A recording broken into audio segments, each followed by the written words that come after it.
Hi, and welcome to episode 80 of Talking Small Press Comics. 80? With Steve Keeter right there, and me, Larned Justin. So we're here for our 80th episode. How about that? That's incredible. That's I hard know. to believe. Yeah. Anyway, that's what we're doing. So, and unfortunately, we only have 3 comic books to look at, but hoping we would have had a little more. But anyway, those are good comics.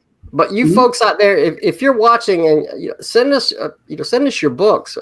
Some of you haven't ever sent us anything, and a lot of times we find ourselves reviewing the same stuff from the same people over and over again. And if you guys want your comics and your zines reviewed on the show, send a copy to me and a copy to Larned. Some of you, we will reimburse you for that. Sometimes we order comics just to review, but in order for the show to continue, as far as a review show, we also do interviews, but we need something to review. So if you're out there and you're mailing your stuff out, and it's not actually a review, it's more of a promotion. We like to promote your comics. So right. We don't critique them. We look at them and show the audience what's inside a little bit and talk a little bit about it, but we do not critique them. So we want to promote small press comics. We discuss your comics, and we want to promote small press, promote what you're doing, and we may ask questions about the story and things like that, but that's fun. So anyway, okay. So, are we ready or what? Almost ready. Is that a Sasquatch? Huh? A Sasquatch behind you. What's that behind you, Larned? I'm not going to do anything funny on this show. Well, I didn't really see anything back there. Did you? I thought I saw something, Larned. Yeah.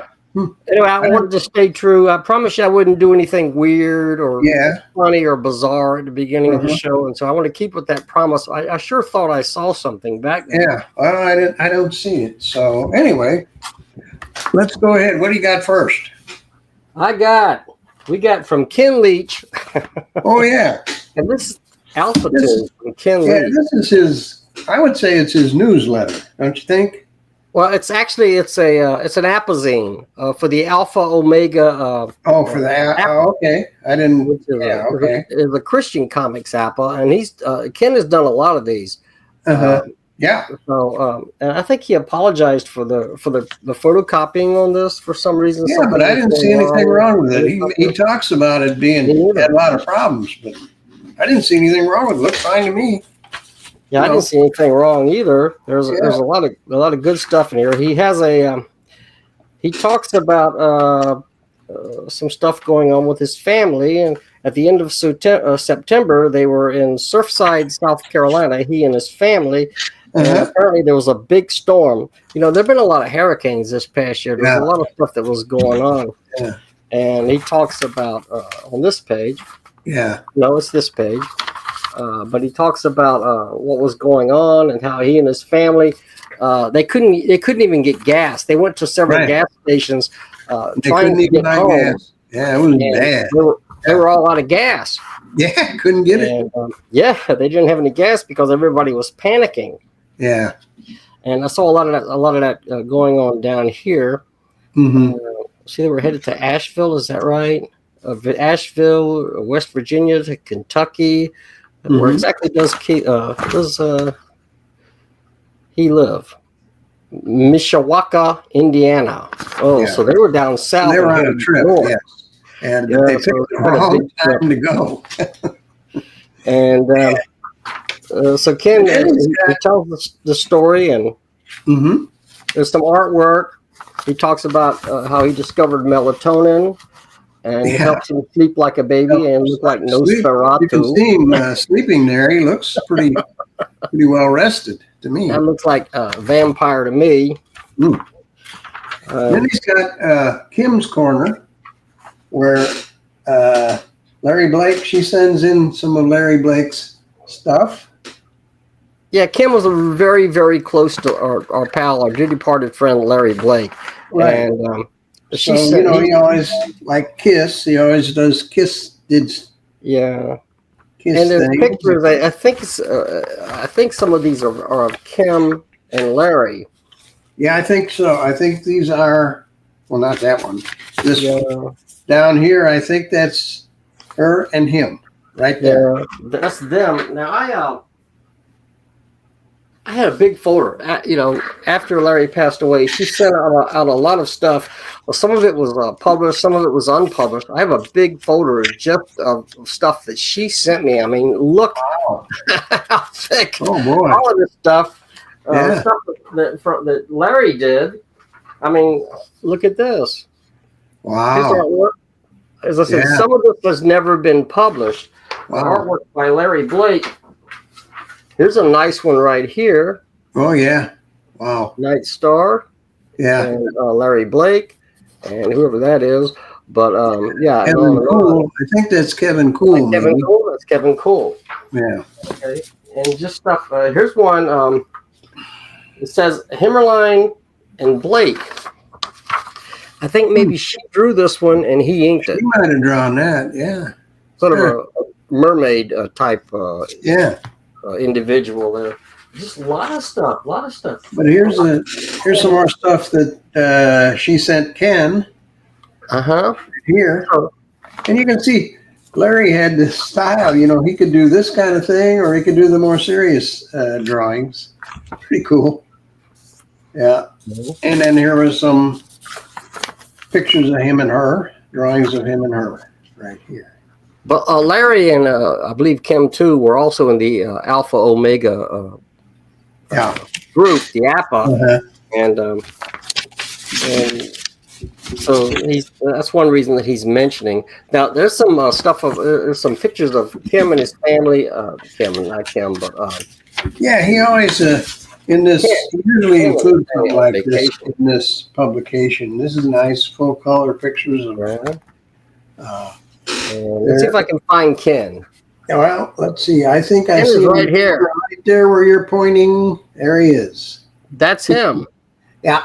And I still want to know if he was at Chicago in 1986 because I've seen Matt Frizzell's a video of that convention. Yeah, you mentioned that before. Exactly like Ken Leach. And I think it was him. I think he was there. So Ken, if you're watching this, were you in Chicago? The Chicago Comic Convention in 1986? Sure looks that way to me. Any reviews here of some comics? I guess that's part of being in the group. And then I'm going to have to take a pill, folks. I need a mucus pill. I have mucus pills here, mucus relief. No. If you have congestion, you have to take a mucus pill. It's Mucinex is essentially what it is. There's a picture of Ken right there. Yep. And then he's soliciting submissions for his next publication. We're getting Alien Mythology. So he's doing something for that. He's looking for contributions for his, the next publication, which is all about aliens. Yeah, and that would be fun to draw. So I'm going to do something for that. So anyway, he has a thing here where he talks about the passing of Mort Drucker of Mad Magazine. That's what I was saying. One of the greats as far as caricaturing goes. So on that page, he talks about Alan Freeman's work here. And some of this is in full color. This is just an apazine. This is but I don't know if you can buy it. You can contact him. We'll have his contact information below. And here's mailing comments. Plenty of stuff there to read. So it's he always does a nice job with this. He always sends one to us. So nice one, Ken. We're both going to try to contribute to his next zine. Yeah, the alien thing. So I'm going to do something. That. All right, what do we got next? Well, we got from Jim Maine, Grim Jim. Oh yeah. Tales from Greek Mythology. Very interesting. Color. Beautifully produced. Beautiful color cover. My goodness. And that cover is by John Lambert, by the way. Yeah, that's John Lambert. Who did that back cover? That back cover is awesome. Not only because it's kind of sexy, but also because it's awesome, you know. Man. Yeah. That really looks like a painting. That is J. Moores. Yeah. Moores. I don't know what medium, but that is definitely paint, I think. Yeah. If it isn't, it got me gorgeous. Yeah, that's really nice. Yeah. On the inside, there's a lot of stuff. He mentions Mike Maloney, an artist who passed away not too long ago. Yeah, right here. Talking about it here. On his editorial pages, a couple of drawings of Cerberus and Echidna, but these are from Mike Maloney, and there's Jim's editorial. Now we have Jason and the Argonauts, right there. Viral Bond art, and written by Viral Bond and inked by Tom Ahern. And this is direct Tom Ahern. Yeah, it reads like a direct sequel to the Ray Harryhausen film, Jason and the Argonauts. And it picks up right where that left off. What I got out of that was basically a love story. Yeah. The art is great. Yeah. I don't want to give the relationship away, but I mean, it's just very well done. Look at that art. Jason and what's her name? Medea. Yeah, Medea. Jason and Medea. Yeah. And then there's another relationship. Look at the artwork. It's so good. That's what I'm saying. Yeah. Tom Ahern really adds an element. He really fills out Viral's artwork. Viral's artwork is great on its own. It has a realistic element to it, but Tom adds depth and a little more darkness. But he really turned the two together are incomparable. It's just a perfect combination. Really cool. Yep. Yeah, you're right. Look at that. Look at that. Very nice. One of his crew members wanders off into the forest.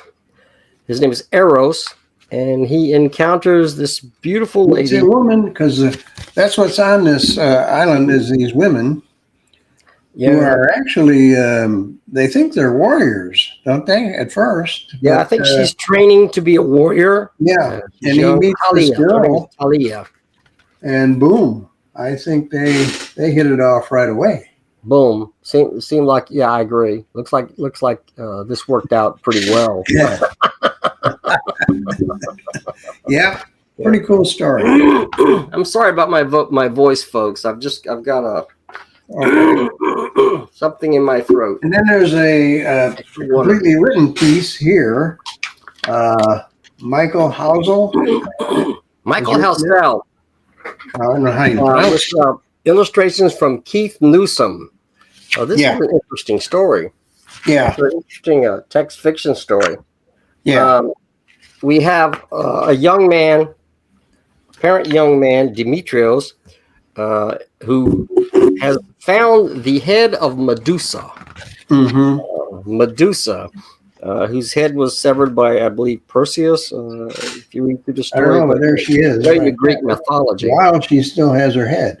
Yeah. Well, as the story goes along, she sort of regains her head. I don't want to give away the ending. I know that's why I don't want to say too much about it. But Demetrios, you really should get this to read it. You really need to read it.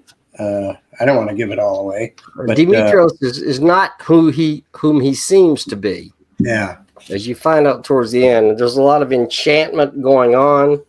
Orados is the protagonist of this story, but Orados doesn't have a chance against a reborn Medusa.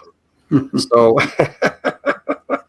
and this is stuff, I mean, it continues where Greek mythology ends. That's interesting about a couple of stories in this book, where the stories end in Greek mythology. These stories pick up on that, and they bring them into the present time. Right. You know, what happened? Because you always wonder what happened next. Was that the end? Okay, Medusa's head was severed. Okay, was that the end? Maybe not. Maybe not. And then after the story, it goes into a number of full-page illustrations of Greek mythology, gods, and you got a lot of stuff here. A lot of really nice illustrations. Number of pages. The rest of the book is all these illustrations by great cartoonists and artists. I think this one, some of them tell you the name of the Greek god, some don't, but I'm looking at this one and I'm sure, is that Mercury? Would that be Mercury? I see Talos on the left. Yeah, but I think that's Mercury. Looks like Mercury to me. That looks like Mercury to me. I was trying to guess the ones they're in the table of contents, but I was trying to guess. If you go to the beginning, you see Cliff Karowski, Rick McCollum, Doc Butcher, George Lane III, John Lambert, Tony Lorenz, and on and on and on. Lots of stuff. Rusty Gilligan. Lots of great artists that were involved in this issue from Jim Main. Now, Jim's always been known for publishing quality material. Yeah. And I think that's Pam. That's my guess. Is that Pam? That looks like Pan. Yeah. That would be Pan. Yeah. Yeah. So apparently, Larned, you know your Greek mythology. Well, I've seen he's always got the devil head and the playing the whatever that is. Yeah. This one from Rick McCollum. Why can't I get home? Odysseus is saying, "Why can't I get home?" Yeah. In that picture, and you see this giant statue head overhead. Over there, a lot of stuff here. Yeah. Those were that's pretty ghostly. That's the River Styx. John Lambert. Yeah. John Lambert, yeah. Very cool. So a lot of stuff in here, a lot of really nice stuff, beautiful artwork. If you just want to, I'll tell you what, for me, what really sold it for me was the story by Verl. The story that Verl Bond did. Oh, yeah. That was great. That's just really great. That's beautiful really good. work. Yeah. Really stunning. And the cover, of course. Yeah. And I think this is $5.99. $5.99. That's a steal. Or it says $5.99. You could round that up to $6 if that you want. Excuse me. There's a drawing by Steve Shipley in full color on the inside cover. Yeah, that's the nice. inside cover. Yeah. Wow.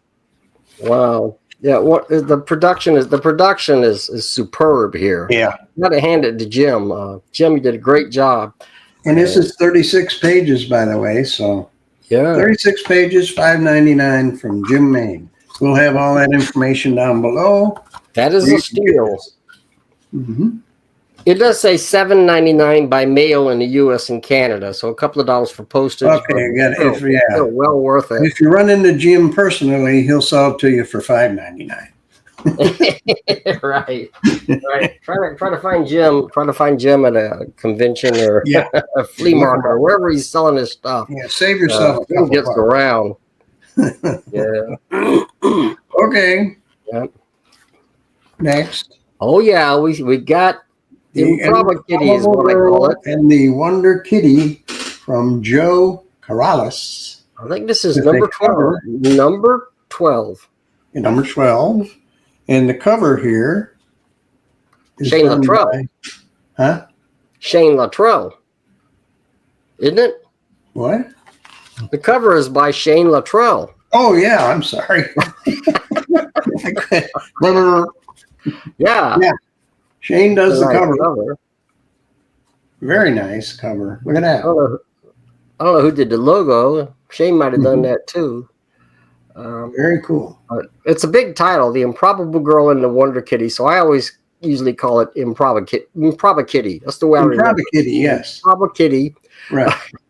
And this is called the Candidate Calamity. Yeah. And here's something that I have to question. I'm a little confused on right away here.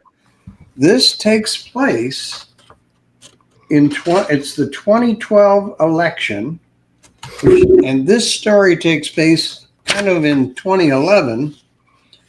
And I'm trying to figure out, the girls look exactly the same as they do now. So in 2011, they would have been about 13 years old, maybe. I don't know how that works. I think I saw. I didn't see any time travel. I kept looking, but I don't. Unless I missed it, I didn't see any time travel. But they look exactly the same as they do now. Yeah. So it would be interesting if Joe Ellie Carrales could give us a timeline. Do all of their stories take place in that era, and we haven't seen the more modern stories yet, or what is the timeline here? So that's what I was wondering. I didn't know how that worked, but this was published earlier in Yeet, I believe, in black and white. It didn't look nearly as nice. Right. Yeah. But Joe has revamped it. Excuse me. Added extra pages. Yeah, he's added stuff to it. I don't remember seeing. I might have seen the original, but this has more. More to it.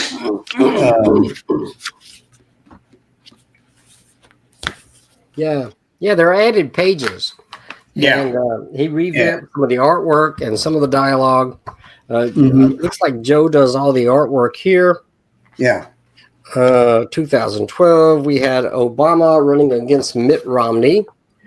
We know who won that one. You got it right there. About Romney. You can see Obama and Romney. But apparently there was a third-party candidate that we never heard of, but Joe has a story about this third-party candidate who was Adam S. Bushrod. Bushrod goes on a train ride across the country to promote his candidacy. Yeah. And and so a lot of journalists attended. We have Peggy O'Shea here, who has kind of a bad attitude. I think it's Peggy O'Shea. There's the train that you can see there. The train. And Nico and Marie, our heroes, the Improbable Girl and the Wonder Kitty, they managed to escape the mailroom, where they're working in the mailroom, and they managed to get on board the train. Story here. They get a chance to scoop the story. Yeah. So what people don't know is that nefarious forces, we have Dr. P. Moses here, have implanted something in the brain of the candidate, the third-party candidate, and he has become like evil, and he's at their bidding, and their bidding indicates that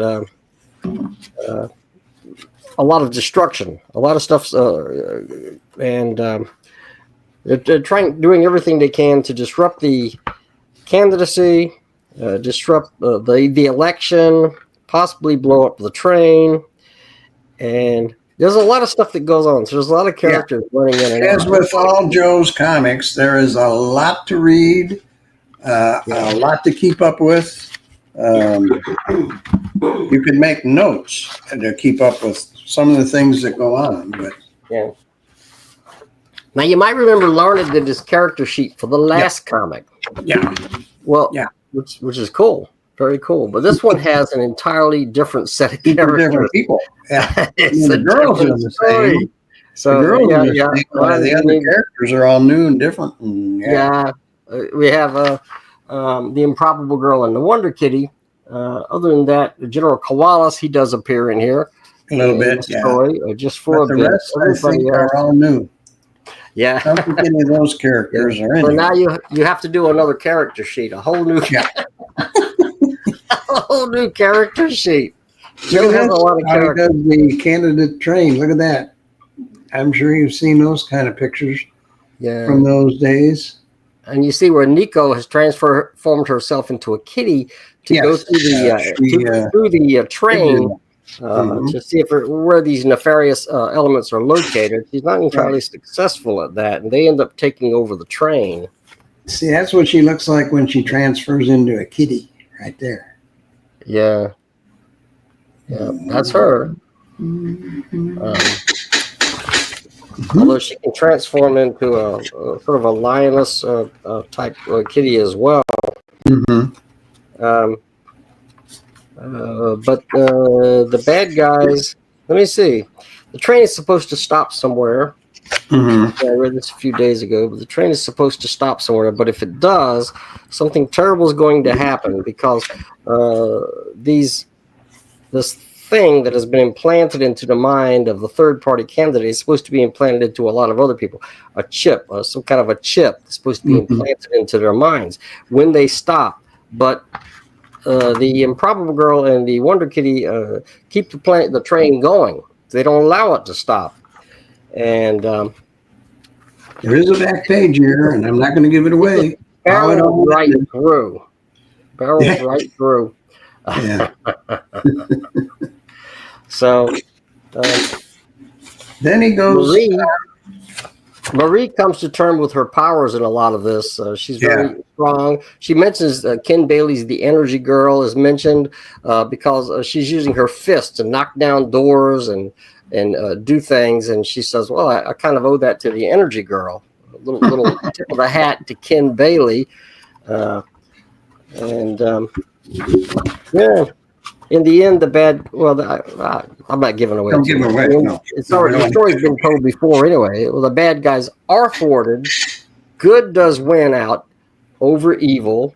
Yeah. And Bushrod, the third-party candidate, there's the Larned Gazette. That's the Larned Gazette that they work for. Yeah. Yeah. So anyway, then it goes on. He has the People's Journal. Here. Oh yeah, and in the People's Journal, we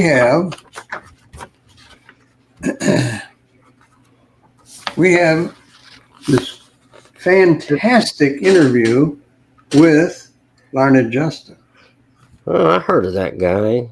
Yeah, Larned Justin. Yeah, he says. Yeah, they interview Larned Justin, who's the co-host of YouTube's Talking Small Press Comics. Larned says, I was never a mainstream superhero comics fan. True. So I really have no opinion on the current state of mainstream comics. Yeah. But he mentions his other influences. Yeah. Graphics, Dawn and Quarterly, and Mad Magazine, of course. Oh, yeah. Yeah. That's your biggest influence, right? Oh, yeah. Absolutely. Mad Magazine is your biggest influence. But it's interesting. You are influenced by Mad Magazine, but you don't do anything exactly like anyone in Mad Magazine. You have your own style. Here's something kind of interesting. I don't know how many people know the group Poco. This guy I knew when I was a kid. That's Paul Cotton. Paul Cotton. Now, you know what, Larned? I know that song. In the heart of the night. In the heart of the night. Southern rain. Yeah, the song that he wrote. I think I saw him with Poco in the late 1980s. You might have. My wife at the time and we went to a big stadium concert in Raleigh, North Carolina, with about 40,000 people. I think it was that particular version of Poco. They had a lot of membership changes over there. But I think I probably saw him. For really basically his life. He died in 2021. But I knew, I'm not going to say he was one of my best friends or anything like that. I did know him because my friends had a band. I was good friends with the drummer, and Paul was in the band. So, I knew him from that. Yeah. And, I've heard of Paul. He went out to California and finally joined Poco and stayed with them forever. That was a good band. That was a good band. Poco was great. Yeah. I followed them from very early, some of their very early stuff. Richie Fury was in the band, and Jim Messina. Richie Fury started Poco. Richie Fury, right. Jim Messina, who later went on to be part of Loggins and Messina. Right. He was in the early version of Poco. And I remember Paul Cotton. I remember the name and that song. That's a beautiful song. And it sounds... That was one of their biggest hits. Yeah. Yeah. It was always interesting to me that they had a lot of membership changes, but they always sounded like Poco. Yeah. It was a good band. Yeah. I was so surprised that Paul wrote that song and sung it, because when I knew him, he was very quiet. He hardly ever said anything. I didn't know he could sing at all. I think that's one of their best songs. Maybe one of their signature songs. In the Heart of the Night. That's a terrific song. Yeah. Anyway. Yeah, we got other stuff here. Kurt Wilkin does a couple of pages about Nico, the Wonder Kitty. His version of the Wonder Kitty there. Yeah. But here she transforms herself into alien felines, alien cats, including a robot cat. I think that one there is a robot cat. The Sphinx, a Sphinx-like cat, and other versions. And you see, this is an entirely different version of a Nico. Well drawn and very funny. Yeah. So yeah.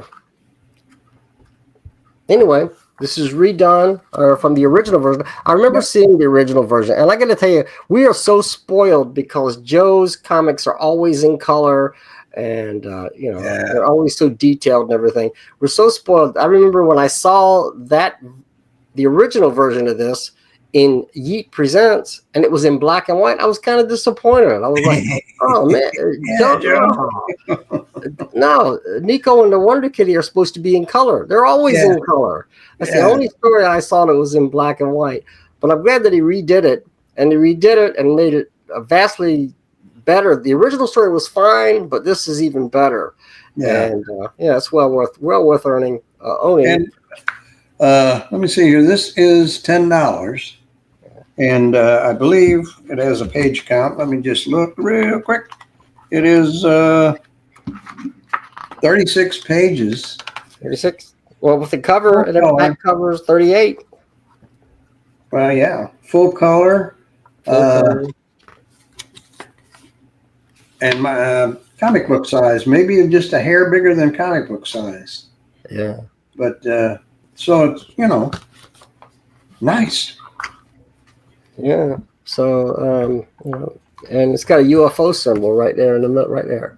Oh my gosh. The UFO symbol. So this is a United Nations Organization publication, folks. Yeah. I'm glad my voice seems to have cleared up by the end of the show. At the end of the show, you can talk. In the early part of the show, so finally it clears up. Well, what can I say? But that's 3 of the books that we've received recently. Yeah. I will say we could do more if we had them. Yeah, it's been 2 weeks. It's been a couple of weeks since our last show. We would have done one a week ago, but I fell off my bicycle, and even like you see my glass on. This is an old. These are like John Lennon, John Denver type glasses. This is not my usual glasses. I've got a new prescription of glasses that's going to be arriving this week. But when I fell off my bicycle a couple of weeks ago, and I lost a pair of glasses. I can't find them to save my life. Oh, you never found them? Oh, I didn't find them, but I have several other prescriptions. This is like 3 prescriptions ago. And I look okay, and I can see pretty well out of them. I can see Larned there. Larned, you look darn handsome. You look great. Well, always. Yeah. That goes without saying, right? Right. But I had this huge black eye, and I'm going to show you this picture. And this is from a week after, or a few days after the accident. Look at this guy. That's why we didn't do a show last week. You didn't want to be on the show with a big black eye. Yeah, I was a mess. It was worse than this a few days earlier. Yeah. When you get a little older and you fall down, you hit your face on the sidewalk. Well, I can tell you, you don't get up, looking like Tom Cruise. You get up looking like the Phantom of the Opera. And so, But I survived, and here we are. Yeah. we're going to be doing more shows soon. But we need you guys to send us your comics, send us your books. As I said, and also, if you want to subscribe and hit the notification bell so that you know when we're doing a show. And as you know, they're not, you would never know we're doing one if you're not subscribed. So you want to do that. And I'll have all the information that we talked about down in the description of the video. So that will all be taken care of. And so this show is a little bit shorter than usual. Yeah. But we didn't have a lot to review. So that's why, if you guys would send us your book, especially if we've never reviewed your comics or your zines on the show, send us a copy. Send one to me, one to Larned. We will review it if you like, because I know this costs money. If you want, we will return your book. We can review them and return them to you. I'm just saying. But we want to keep supporting small press. It's what we do. We're not in this for the money. We're not in this for the fame. Although we are a couple of famous guys for sure, But we don't need the additional fame. But we do enjoy doing this show. It's an absolute pleasure. Yeah. All right, we're going to end it here, and we will see you next time. So, okay. Adios. Bye.